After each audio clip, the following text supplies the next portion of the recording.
Hello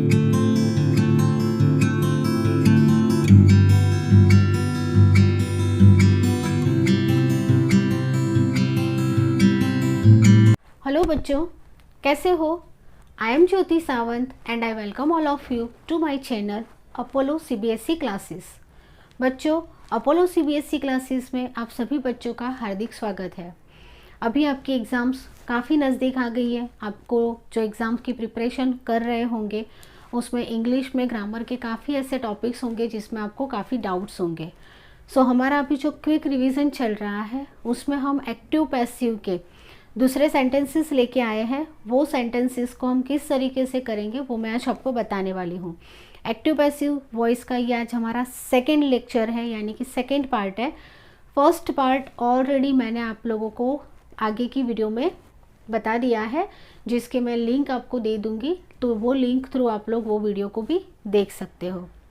सो बच्चों, please सबसे पहले आप जो भी बच्चे मेरी चैनल पे नए हो तो वो बच्चों को मैं रिक्वेस्ट करती हूँ कि मेरी चैनल को सब्सक्राइब कीजिए, बेल आइकन को भी ज़रूर से प्रेस कीजिए, जिससे मेरे आने वाली हर एक वीडियो की नोटिफिकेशंस आपको मिलती रहे और आपका डे बाय डे जो रिवीजन है वो रिवीजन क्विक रिवीजन आपका होता रहे।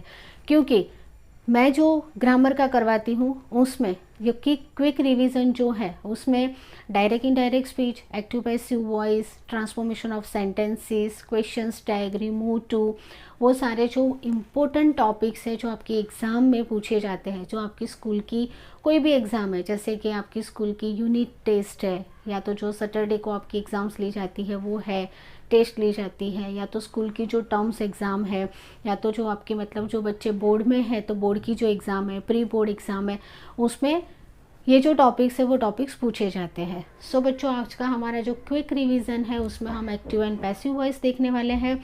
मैं ज़्यादा आपका टाइम वेस्ट नहीं कर रही हूँ, फटाफट से हम एक्सरसाइज की ओर जाते हैं। एक्टिव एंड पैसिव वॉइस आपको मैंने पहले ही बता दिया है कि एक्टिव वॉइस का मतलब होता है जहाँ पर सब्जेक्ट खुद वर्क करता है। पैसिव वॉइस का मतलब होता है कि जहाँ पर ऑब्जेक्ट जो है वो सब्जेक्ट के लिए वर्क करता है, उसको हम पैसिव वॉइस कहते हैं। सो हम फटाफट से हमारे पार्ट 2 में दूसरी एक्सरसाइज देखते हैं। वहाँ पर आपको कैसे चेंज करना है, किस तरीके से आप चेंज करोगे, बराबर, कहाँ पर आपको हेल्पिंग वर्ब लेना है, कहाँ सब्जेक्ट यूज़ करना है, कहाँ पर ऑब्जेक्ट यूज़ करना है, वो भी मैं बातें आपके साथ करती जाऊँगी। सो हमारा चैप्टर है एक्टिव एंड पैसिव वॉइस, जिसका वेटेज आपके लिए बहुत ज़्यादा इम्पोर्टेंट है। बराबर, ये टॉपिक आपके लिए बहुत इंपॉर्टेंट है क्योंकि इसका वेटेज, ये टॉपिक का वेटेज एग्ज़ाम में काफ़ी ज़्यादा होता है। सो हम स्टार्ट करते हैं। हमारा फर्स्ट सेंटेंस है शी राइट्स अ लेटर। सो बच्चों, मैंने आप लोगों को ऑलवेज बताया हुआ है कि जब भी हम लोग कोई भी ट्रांसफॉर्मेशन ऑफ सेंटेंसेस करते हैं, ग्रामर में कुछ भी करते हैं, ग्रामर में हम कोई भी टॉपिक को ट्रांसफ़र करते हैं तो वहाँ पर सबसे पहले आपको सेंटेंस को तोड़ देना है, यानी कि सेंटेंस को डिवाइड करना भूलना नहीं है। क्योंकि सेंटेंस को डिवाइड करोगे तो आपको सारी चीज़ें मिल जाएगी, सब्जेक्ट मिल जाएगा, हेल्पिंग वर्ब मिल जाएगा, मेन वर्ब मिल जाएगा, ऑब्जेक्ट मिल जाएगा, आरएस यानी कि रेस्ट पार्ट ऑफ सेंटेंसेस मिल जाएगा, और जो टॉपिक में जिस चीज़ की रिक्वायरमेंट है वो सारी चीज़ें आपको अगर मिल जाएगी तो फटाफट से आप उसका ट्रांसफॉर्मेशन कर पाओगे। ठीक है। एक्टिव एंड पैसिव वॉइस जो होता है तो उसमें जब आप एक्टिव टू पैसिव में जाते हो तो वहाँ पर ऑब्जेक्ट जो है वो सब्जेक्ट की जगह ले लेता है, सब्जेक्ट जो है वो ऑब्जेक्ट की जगह ले लेता है। यहाँ पर आपके पास हेल्पिंग वर्ब नहीं होगा तो हेल्पिंग वर्ब आपको लेना है पैसिव वॉइस में। पैसिव वॉइस में हेल्पिंग वर्ब लेने के लिए आपको मेन वर्ब का सपोर्ट लेना है। मेन वर्ब में अगर लास्ट अल्फ़ाबेट एस है तो वहाँ पर आपको इज़, आर, एम यूज़ करना है। सिंगुलर प्लूरल देखना है, आई के साथ ऑलवेज एम यूज़ होता है। अगर आपके पास सेंटेंस प्रेजेंट टेंस है बट कंटिन्यूअस में है तो वहाँ पर आईएनजी जो है उसका आपको बीइंग वर्ड यूज़ कर देना है। देन जो मेन वर्ब है उसका आपको V3 फॉर्म करना है। बी वाई बाय लेना भूलना नहीं है। बराबर, तो ये जितनी भी छोटी छोटी चीज़ें हैं वो चीज़ों को आपको ध्यान में रखना है और उसके बाद आपको ट्रांसफॉर्मेशन करना है। सो हम सेंटेंस देखते हैं, शी राइट्स अ लेटर। तो हम सबसे पहले, मैं ये फर्स्ट सेंटेंस आपको तोड़ के बताती हूँ, डिवाइड करके बताती हूँ, उसके बाद हम फटाफट से एक्सरसाइज हमारी स्टार्ट करेंगे। So she writes a letter, she जो है वो सब्जेक्ट है बच्चों। यहाँ पर हेल्पिंग वर्ब जो है वो मिसिंग है। ठीक है, राइट्स जो है वो हमारा मेन वर्ब है और अ लेटर जो है वो हमारा ऑब्जेक्ट है, बराबर। अब इसको हम एजेंट भी बोल सकते हैं, ऑब्जेक्ट को हम एजेंट भी बोल सकते हैं।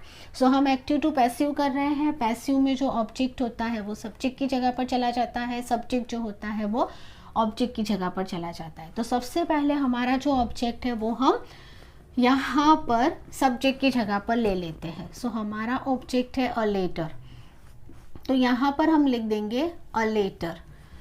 अब हेल्पिंग वर्ब की ज़रूरत पड़ेगी। हेल्पिंग वर्ब जो है वो देख लेने के लिए मेन वर्ब के पास जाओ। मेन वर्ब में देखो लास्ट अल्फ़ाबेट एस है, यानी कि आपको क्या लेना होगा, या तो इज लेना होगा, या तो आर लेना होगा, या तो एम लेना होगा। एम ऑलवेज आई के साथ यूज़ होगा, आर जो है वो प्लूरल फॉर्म के साथ यूज़ होगा, इज जो है वो सिंगुलर फॉर्म के साथ यूज़ होगा। हमारा जो ऑब्जेक्ट है वो सिंगुलर फॉर्म है, सिंगुलर फॉर्म है, एस है, सो हम इज यूज़ कर लेंगे। सो अ लेटर, अगर लेटर्स होता तो हम आर यूज़ करते, ठीक है। तो अ लेटर इज। अब जो मेन वर्ब है उसका V3 फॉर्म करना है, मेन वर्ब का V3 फॉर्म करना भूलना नहीं है, V3 फॉर्म करना है। तो अ लेटर इज राइट्स का हो जाएगा written, right.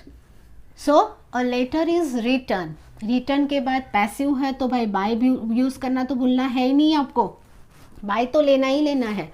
So a letter is written by, a letter is written by, subject जो है वो ऑब्जेक्ट की जगह पर, तो a letter is written by she है तो सी का हो जाएगा हर,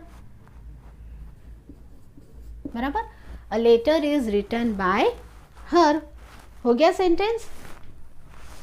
चलो अब second, she was opposing him without any reason. तो देखो शी सब्जेक्ट है, वॉज हेल्पिंग वर्ब है, अपोजिंग मेन वर्ब है बट आईएनजी फॉर्म है, हिम जो है तो वो क्या है,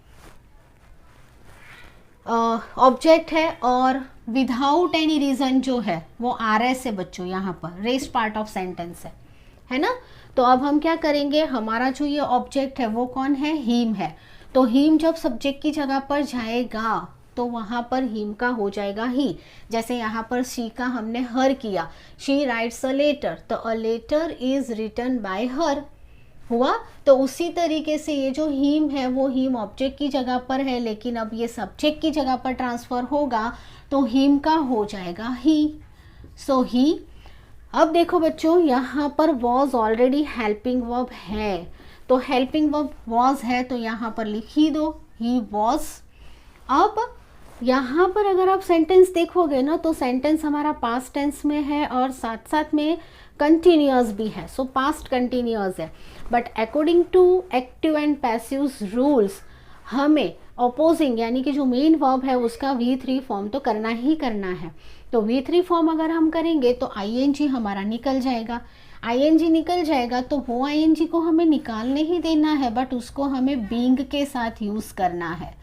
सो ही वॉज बीइंग, तो अपोजिंग का क्या कर देना है, opposed, right. So he was being opposed by she का क्या हो जाएगा, her. He was being opposed by her without any reason,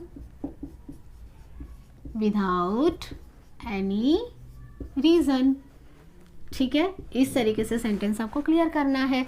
opposing का अपोज्ड कर लिया, अपोजिंग ING था तो उसका बीइंग हमने यूज़ कर लिया। आपके पास यहाँ पर ये जो सेंटेंस है उसमें ऑलरेडी आपको हेल्पिंग वर्ब था, तो अब हमें हेल्पिंग वर्ब लेने की कोई ज़रूरत नहीं है, हमारे पास सेंटेंस में ही गिवन है, ठीक है। Now third number, Navya is preparing a plan for the next project. तो Navya is a subject, is helping verb, preparing main verb but ING form में है, और a plan is a object and for the next project is a RS, ये RS है, ठीक है, rest part of sentence. तो अब हम क्या करेंगे, ऑब्जेक्ट को आगे ले लेंगे। सो ए प्लान इज ING हुआ बच्चों, देखो ऊपर वाला सेंटेंस देखो क्या लिया हमने, बीइंग लिया। So being, a plan is being prepared, prepare का क्या हो जाएगा, prepared, prepared by Navya. Prepared by Navya for the next project. Right? क्या बना सेंटेंस हमारा? A plan is being prepared by Navya for the next project. तो इस तरीके से हमारा सेंटेंस क्लियर हुआ. Now fourth one, she has lost her money in the bus. She is the subject, has helping verb, lost main verb, already V3 form में ही है. Her object है यहाँ पर और मनी, हर मनी जो है वो ऑब्जेक्ट है और in the bus is R S. In the bus जो है वो आर एस है. तो अब हम क्या करेंगे, हर मनी को आगे ले लेंगे. सो हर मनी हैज़. अब देखो बच्चों, मैंने आपको ऑलरेडी बताया हुआ है कि एच हो ना तो H is equal to B double E N been होता है. So that means has been, right, had been, right, and have been. ये आपको समझ लेना है, ठीक है. has been, have been, had been. तो she has lost her money in the bus. So her money has lost, her money has been, B-E-E-N, been lost. Already lost है P3 form. So her money has been lost by her in the bus. Clear? क्या लिखा हमने? Her money has been lost by her in the bus. हो गया. So H is equal to been समझ लेना है. यहाँ पर देखो H has यूज हुआ. So H is equal to been. So जैसे ing is equal to being होता है, उसी तरीके से H is equal to been use कर लेना है. So हमारे पास यहाँ पर has था तो has lost यानी has been lost हमने यूज कर लिया. ठीक है. Now fifth one क्या है? She had lost her purse. So she is a subject, had is a helping verb, lost is a main verb, her purse is a object. So लिख दो her purse had. H word use हुआ, देखो H is equal to been. So her purse had been lost by, she का हो जाएगा her. हो गया. She had lost her purse, तो her purse had been lost by her. है ना बच्चों?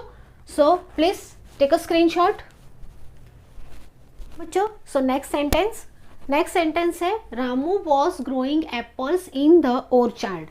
Ramu was growing apples in orchards. देखो तो क्या आंसर लिखना है? Ramu is a subject, was helping verb जो है वो given है, growing जो है वो हमारा मेन वर्ब है, apples जो है वो ऑब्जेक्ट है and in the orchard is a RS यानी कि rest part of sentence.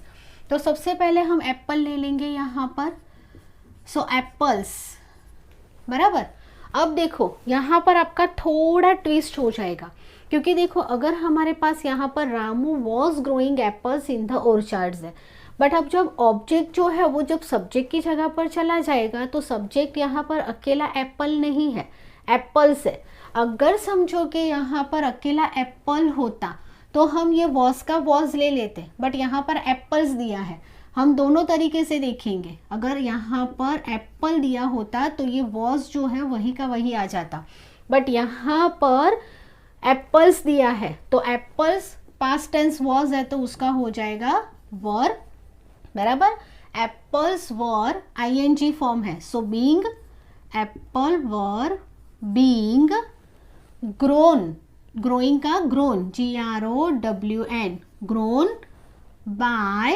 Grown by Ramu. क्या हुआ देखो, अगर एप्पल होता बेटा यहाँ पर ध्यान रखो, अगर एप्पल होता तो एप्पल वॉज ही रहता, बट यहाँ पर एप्पल्स है, प्लूरल फॉर्म है, तो apples were being grown by Ramu in the orchard. Orchard यानी बाग होता है, जो खेत होता है ना जहाँ एप्पल उगाए जाते हैं, वहाँ पर ग्रो किए जाते हैं, ठीक है। सो अगर यहाँ पर अकेला एप्पल होता तो हम वॉज का वॉज ले लेते, बट एप्पल से इसीलिए मैंने यहाँ पर वॉज का वर कर दिया। So apples were being grown by Ramu in the orchards, right. 7 number, the old man will distribute blankets among the needy families. अब देखो बच्चों, जैसे हमने यहाँ पर मैंने आपको बताया था कि ING is equal to being use होता है, बराबर, H is equal to BEEN been use होता है। उसी तरीके से ध्यान रखो कि अगर आपके पास फ्यूचर टेंस में है सेंटेंस विल है तो वहाँ पर बी करना भूलना नहीं है। सो विल के साथ आपको बी यूज करना है। So the old man is a subject, will helping verb, distribute जो है वो मेन वर्ब है, ब्लैंकेट्स हमारा ऑब्जेक्ट है, and among the needy family is a RS। So blanket हम आगे ले लेंगे। सो क्या हो जाएगा, देखो answer, blankets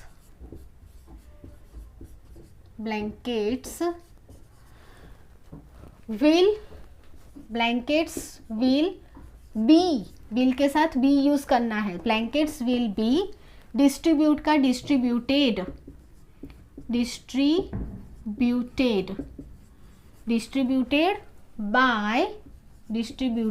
by the old man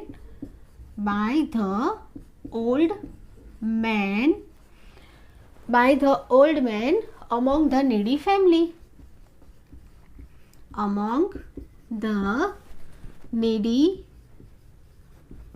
family, ठीक है। चलो क्या बना सेंटेंस, देखो यहाँ पर विल के साथ हमने बी यूज किया और डिस्ट्रीब्यूट का डिस्ट्रीब्यूटेड कर दिया, एज इट इज वैसे का वैसा, कोई भी चेंजेस नहीं, बट विल के साथ बी, विल बी, यहाँ पर ING के साथ बीइंग, H के साथ बीन और विल के साथ बी, तो विल बी। उसी तरीके से 8 number, the officers had inform the ministers. So the minister is object, so यहाँ पर द मिनिस्टर हम ले लेंगे। द मिनिस्टर हैड ऑलरेडी दिया हुआ है, so the minister had, H word आया देखो बच्चों, तो बीन यूज करेंगे, हैड बीन इन्फॉर्म्ड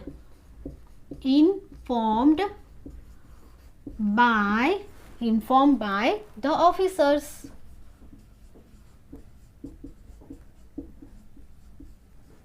हो गया, the ministers had been informed by the officers। now 9th number, the contractors will have constructed the dam। तब देखो यहाँ पर will यूज हुआ, यहाँ पर have यूज है, तो will be have नहीं, will have been, यहाँ पर ध्यान रखना, अकेला will है तो भी यूज करना है, ठीक है।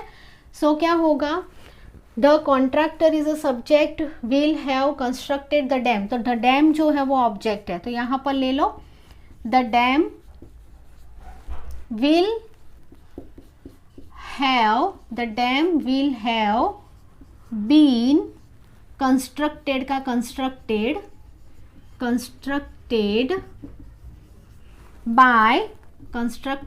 Bye the contractor,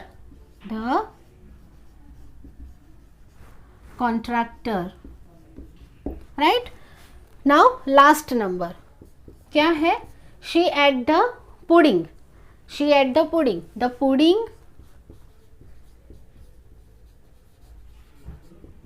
pudding ate है तो वॉज यूज होगा, द पुडिंग वॉज, एट का eaten, the pudding was eaten by, she का हो जाएगा हर, बराबर, she ate the pudding was eaten by her, ठीक है।